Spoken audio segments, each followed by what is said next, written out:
ఇక అనంతపురం జిల్లా తాడిపత్రిలోని శ్రీ శివ సాయిబాబా విగ్రహం వరల్డ్ బుక్ రికార్డ్స్ లో చోటు దక్కించుకుంది. ఇక్కడ శ్రీ షిర్డీ సాయిబాబా విగ్రహాన్ని 2024 ఏప్రిల్ 18న ప్రతిష్ఠించారు. శ్రీ సాయినాథుడి విగ్రహం 9.5 అడుగుల ఎత్తు, 7 టన్నుల బరువుతో ప్రపంచంలోనే అతిపెద్ద ఏకశిలా సాయిబాబా పాలరాయి విగ్రహంగా రూపొందించారు.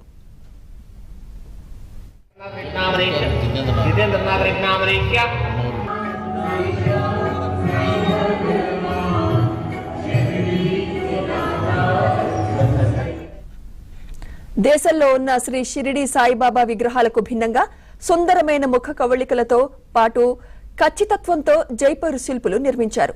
నిన్న షిరిడి సాయిబాబా విగ్రహాన్ని పరిశీలించి world book record certificate, medals ను తాడిపత్రి ఎమ్మెల్యే జేసీ అస్మిత్ రెడ్డి, మున్సిపల్ చైర్మన్ జేసీ ప్రభాకర్ రెడ్డి, ఎస్వీ రవీందర్ రెడ్డి అందించారు. షిరిడి సాయిబాబా విగ్రహం వరల్డ్ రికార్డులో చోటు దక్కించుకోవడం ఆనందంగా ఉందని జేసీ